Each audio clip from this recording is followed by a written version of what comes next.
saya cerita tentang kondisi pengelolaan sampah di Indonesia. Apa sih Pak langkah yang udah dilakukan untuk persoalan-persoalan yang tadi Bapak ceritain itu? Untuk pengangkutan aja nggak cukup untuk beli bahan bakarnya gitu ya. Dropbox ini dia ada baterai, lampu. Tapi yang penting ini harus dipilah karena memang kalau dia tercampur dan disimpan juga terus-menerus, ini ada radiasinya. In case warga negeri belum tahu, sebenarnya tuh selain ada sampah B3, sampah rumah tangga, ada sampah apa lagi sih Pak? Podcast Bersih Negeri. Hai warga negeri, selamat datang di Podcast Bersih Negeri. Bincang-bincang seru tentang penanganan sampah.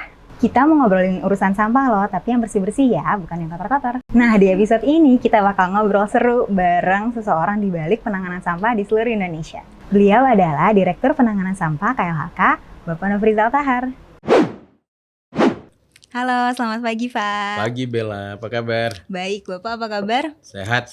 Yes. Tadi pagi udah jogging 5 kilo. Wow, jogging deket rumah ya Pak? Iya, di komplek aja sih. Thank you loh Pak udah datang ke sini ke podcast perdana kita. Gimana Pak? Mudah-mudahan kita bisa ngobrol enak ya di sini ya. Pasti kita bakal ngobrol banyak tentang persampahan. Saya benar-benar gak sabar dan benar-benar mau nanya. Tapi pertanyaan pertama nih Pak, gimana sih Pak kondisi persampahan Indonesia saat ini? Sekarang gimana Pak? Sebelum saya cerita tentang kondisi pengelolaan sampah di Indonesia, saya mau cerita dulu tentang teori dasar pengelolaan sampah di seluruh dunia ya. Oke. Teorinya sama semuanya, filosofinya juga sama. Bella mungkin pernah tahu yang teori segitiga piramida terbalik ya. Jadi kan paling atas itu adalah mencegah terjadinya sampah ya. Kemudian yang paling bawah ini landfill. Kemudian di sini ada energi recovery, ada circular economy, recycling. Nah, kondisi determinan pengelolaan sampah kita itu masih di bawah landfill ini, masih di sini nih, di bawah ini. Iya. Yang kita sebut dengan unmanaged landfill. Jadi artinya kan dari 514 kabupaten kota di Indonesia, sistem yang menjadi determinan pengolahan sampah di kita itu masih menggunakan landfill system. Memang pasti konsepnya awalnya dulu sebelum ada undang-undang pengolahan sampah kumpul angkut buang, sehingga memang landfill ini memang menjadi determinan. Tapi landfill ini juga belum sempurna karena masih sekitar 70% itu landfill kita unmanaged, masih open dumping ya. Jadi masih di bawah ini, belum berada di dalam sistem yang ideal sebenarnya. Saat ini kita masih memang berada di bawah ini.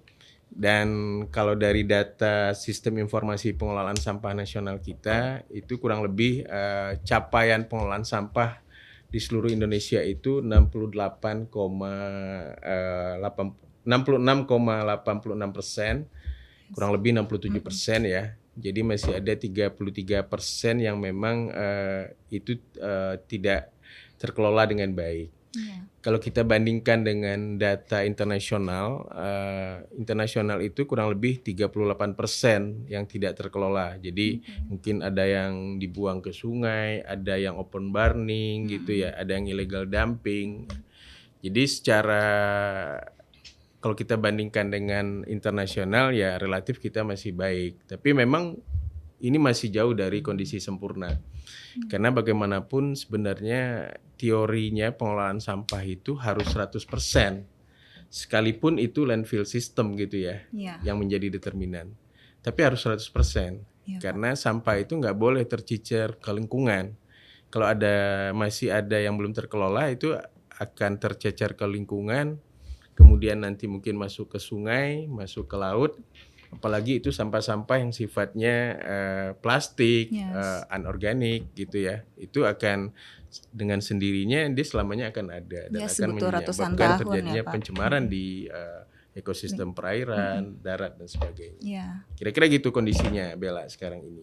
Oke Pak, kalau dari yang Bapak ceritain tadi sebenarnya apa sih Pak permasalahan terberat yang Bapak hadapin dalam persampahan Indonesia ini? Ya, ada dua hal besar untuk persoalan sampah di Indonesia ya. Pertama adalah persoalan struktural. Ya. Karena apa? Karena memang kewenangan pengelolaan sampah ini kan ada di pemerintah daerah, ada di kabupaten kota umumnya, tapi memang sebagian ada di provinsi juga.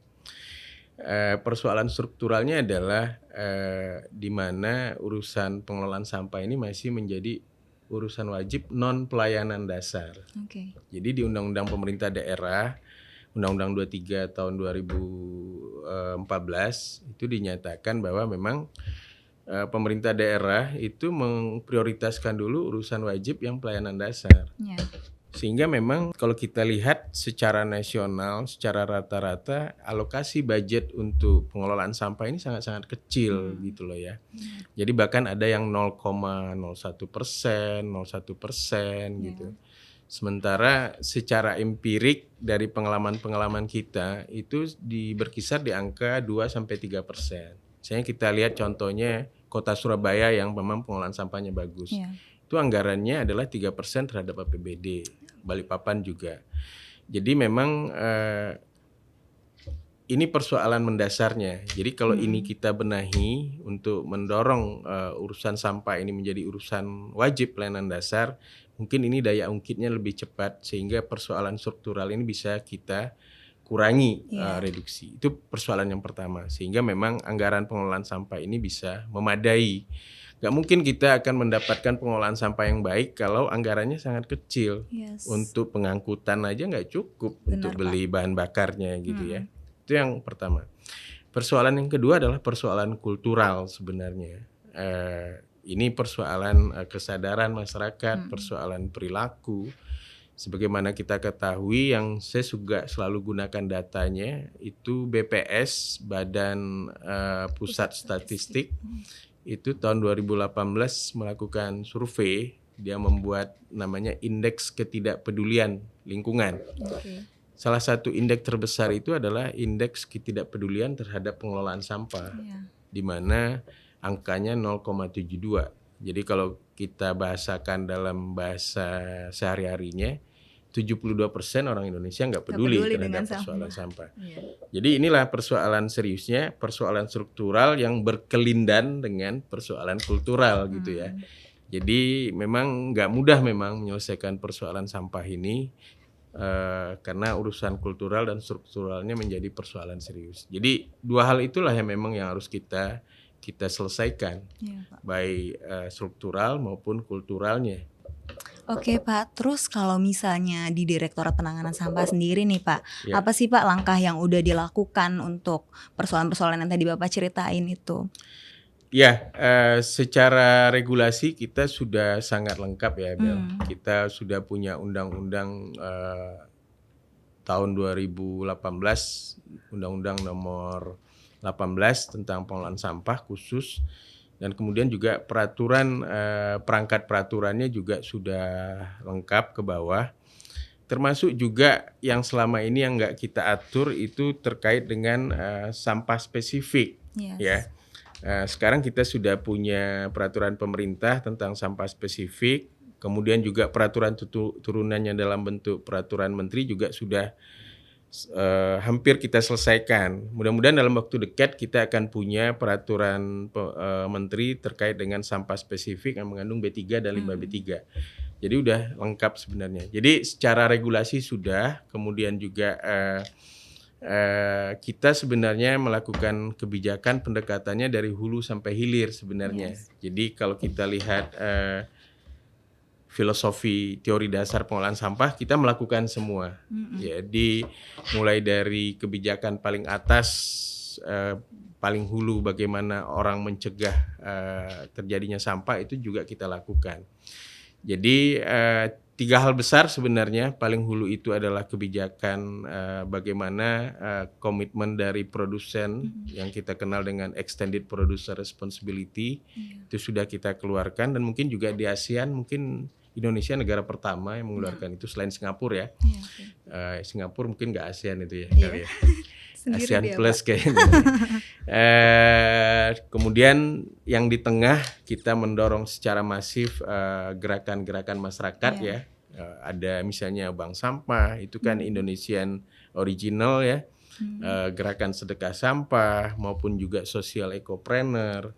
Di hilirnya kita berusaha semaksimal mungkin dengan percepatan yang tinggi juga untuk meningkatkan kapasitas pemerintah daerah.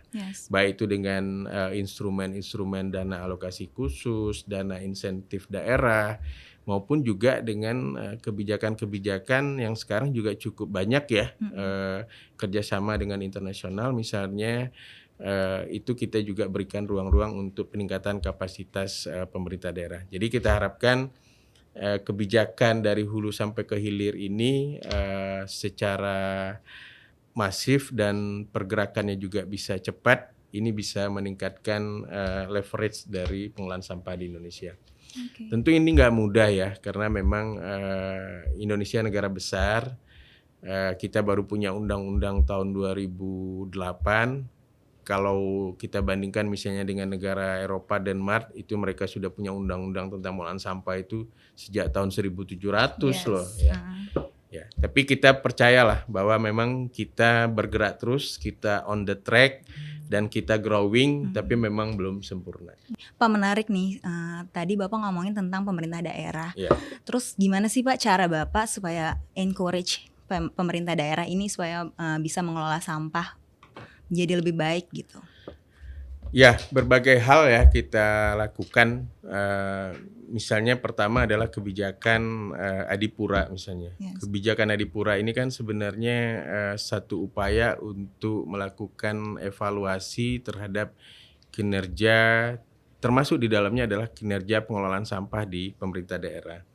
Jadi kita juga memperbaiki kriteria dan sistem dari Adipura sehingga memang dengan adanya perbaikan itu kita benar-benar mengharapkan lahirnya kota-kota yang benar sustainable cities gitu ya. Kota yang clean and green itu benar-benar tercermin gitu loh. Sehingga memang kita memperbaiki kriteria dan standar-standarnya, mulai kita memasukkan misalnya adanya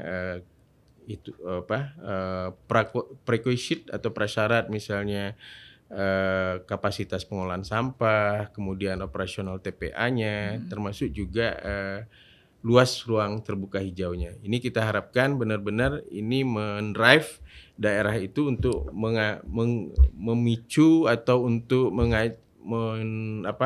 mendorong lajunya untuk mencapai prasyarat-prasyarat itu, sehingga memang daerah ini bisa punya kapasitas dan leverage yang baik. Berikutnya juga kita juga punya banyak kebijakan ya, ada kebijakan DAK misalnya, ada juga kebijakan-kebijakan kerjasama internasional dengan daerah, dengan ASEAN misalnya, beberapa daerah kita masukkan dalam kerjasama ASEAN. Ini juga menjadi penting ya sebagai upaya untuk mendrive daerah itu menjadi lebih baik. Jadi misalnya kalau daerah nggak punya Jaksrada, nggak terintegrasi dengan sistem informasi pengelolaan sampah nasional, ya pasti mereka nggak akan mendapatkan DAK misalnya. Atau memang daerah-daerah yang memang punya kinerja baik, itu kita akan berikan ruang mereka untuk masuk di dalam kerjasama internasional, ASEAN, dan juga lembaga-lembaga dan bilateral dengan negara-negara lain juga. Wah, seru banget yang Bapak ceritain. Tapi Pak, di luar itu saya kok tertarik sama Dropbox ini. Dia ada baterai, lampu. Itu maksudnya kenapa dibedain sih Pak? Soalnya di rumah saya juga banyak banget sampah baterai dan masih disimpan karena nggak tahu nih selanjutnya gimana. Ini nih Bel, dulu itu yang sampah yang jenis ini kita sebutnya sampah yang mengandung B3 dan limbah B3 ya. Jadi itu sampahnya sebenarnya secara esensi ini sebenarnya limbah B3, limbah bahan berbahaya beracun. Cuma dia ada di kehidupan sehari-hari, di household, di publik, di rumah tangga kan. Kalau di rejimnya limbah B3 di Undang-Undang 23 itu kan mereka perlu ada konsepnya kan cradle to grave. Jadi untuk memastikan cradle to grave itu konsepnya perlu ada izin. Atau persetujuan teknis istilahnya sekarang. kan nggak mungkin kita terapkan itu di rumah tangga. Ya, Sehingga benar. memang dia masuk ke dalam rejim sampah rumah tangga, sampah spesifik yang ada di rumah tangga. Selama ini belum ada pengaturan, tapi dalam 10 tahun ini kita sudah punya peraturan pemerintahnya PP 27 tahun 2020 dan saat ini sudah selesai juga harmonisasinya di Kemenkumham dan dalam waktu dekat akan ada regulasinya dalam bentuk peraturan menteri. Jadi ini nggak boleh tercampur dengan sampah rumah tangga sebenarnya, gitu ya teman-teman semua ya. Jadi yang namanya handphone bekas, baterai bekas, aerosol, bekas obat nyamuk, kemudian juga macam-macam lah, lampu TL dan sebagainya, itu harusnya nggak boleh masuk ke dalam tercampur dengan sampah rumah tangga, apalagi dibawa ke landfill yang kemudian nanti pecah di sana, dia mengeluarkan zat-zat yang berbahaya dan beracun. Jadi memang harus dipilah. Nah, dan sekarang ini dengan adanya peraturan menteri yang baru ini, pertama adalah pemilahannya, nanti akan ada pewadahan-pewadahannya. Dan yang berikutnya adalah pemerintah daerah punya kewajiban nanti untuk menyiapkan fasilitas pengelolaan sampah spesifiknya. Sehingga kita pastikan semua ini juga bisa dikelola dengan baik karena juga punya nilai ekonomi ini. Jadi misalnya handphone kita ini ada emas di dalamnya, ada palladium di dalamnya, ada dan sebagainya. Sehingga konsep sirkular ekonomi ini bisa kita terapkan di sini. Tapi yang penting ini harus dipilah karena memang kalau dia tercampur dan disimpan juga terus-menerus, ini ada radiasinya, ada apalagi kalau misalnya aerosolnya pecah tabungnya, itu kan menyebabkan ada bahan-bahan beracun dan berbahaya yang memang bisa menyebabkan gangguan kesehatan di benar Pak. masyarakat. Pak, in case warga negeri belum tahu sebenarnya tuh selain ada sampah B3, sampah rumah tangga, ada sampah apa lagi sih Pak yang kita atur? Secara berdasarkan undang-undang kan sampah itu jenisnya cuma 3 ya. Sampah rumah tangga, kemudian sampah sejenis sampah rumah tangga, dan sampah spesifik. Cuma memang sampah jenis sampah rumah tangga ini selalu disatukan dengan sampah rumah tangga, sehingga aturannya juga disamakan. Jadi sampah sejenis sampah rumah tangga itu apa? Itu adalah sampah rumah tangga yang berasal dari kawasan komersial, kawasan industri, kawasan khusus, fasilitas sosial, fasilitas umum, dan atau fasilitas lainnya sesuai dalam Peraturan Pemerintah Nomor 81 Tahun 2012.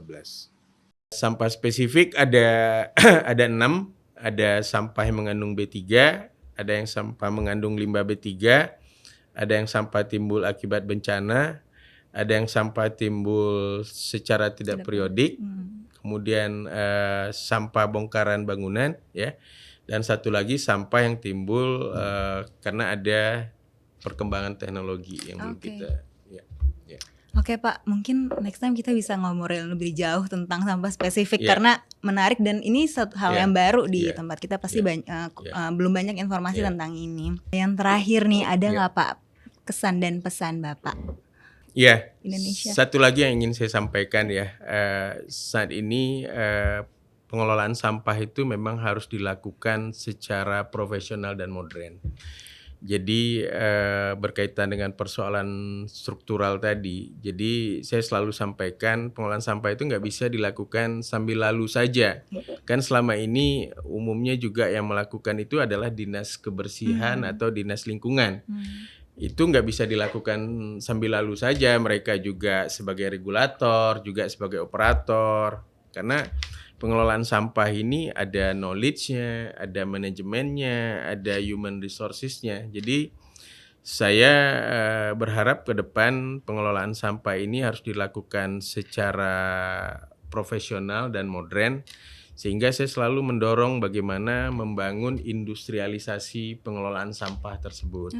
Jadi sampah itu memang harus dikelola secara industri, karena memang karena di sini ada sehingga memang pihak-pihak profesional dalam hal ini dunia usaha itu bisa masuk dengan baik, sehingga memang secara bisnis juga bisa berjalan dengan baik dan dapat dilakukan dengan sesuai standar-standar, bukan hanya dilakukan sambil lalu saja. Jadi itu yang mungkin terakhir yang ingin saya sampaikan. Mudah-mudahan dalam waktu ke depan juga industrialisasi pengolahan sampah ini bisa tumbuh dengan baik, karena kita sudah bisa melihat beberapa daerah seperti Surabaya misalnya, pengelolaan sampahnya itu kurang lebih 1.000 ton per hari itu dikelola menjadi electricity ya, waste to electricity. Ini dilakukan sepenuhnya oleh industrialisasi yang memang punya standar, punya knowledge ya, punya kemampuan manajemen dan kemampuan teknologi yang tinggi. Sehingga juga yang mengelolanya juga human resources-nya juga punya knowledge yang baik, punya skill yang baik. Karena ini nggak mudah juga. Karena di sampah itu macam-macam. Ada yang mungkin zat asam, ada yang mungkin juga apa terkumpul. Kalau ketemu itu jangan, saya kasih contoh aja Bella ya. Iya Pak. Kalau saya di rumah itu mungkin 90-95% sampah saya selesai di rumah. Ya. Sampah sisa makanan saya komposin. Ya. Ngompos sisa makanan aja itu kan pakai sendok besi tuh. Yeah. Baru sehari beli sendok besi, masukin ke tempat kompos, besok sudah berkarat. Bayangin loh. Jadi begitu mengerikannya sebenarnya sampah ini. Jadi perlu juga material-material yang bagus, sehingga memang perlu skill-skill yang memang knowledge yang bagus, yang profesional dan modern tadi. Jadi pesan saya juga mudah-mudahan industrialisasi pengolahan sampah ini bisa berkembang dengan baik ke depan, pengelolaan sampahnya jadi benar, kemudian dilakukan dengan baik, dengan standar, dengan profesional, dan sekaligus juga bisa menurunkan emisi gas rumah kaca. Terima kasih. Wow, terima kasih banyak loh Pak, hari ini seru banget obrolan kita. Terima kasih Bella. Pak, kira-kira berikutnya kita mau ajak siapa nih Pak ngobrol di sini? Oh banyak ya sebenarnya ya. Kalau ada saran nggak Pak? Itu nggak habis-habisnya. Betul. Ya nanti saya tanya sama timnya aja ya. Oke. Ditunggu ya Pak jawabannya. Oke, warga negeri, itu dia episode kali ini. Jangan lupa pantengin terus podcast Bersih Negeri, dan juga jangan lupa cek-cek sosial medianya Direktorat Penanganan Sampah. Dan kita bakal ketemu lagi di next episode. Dadah.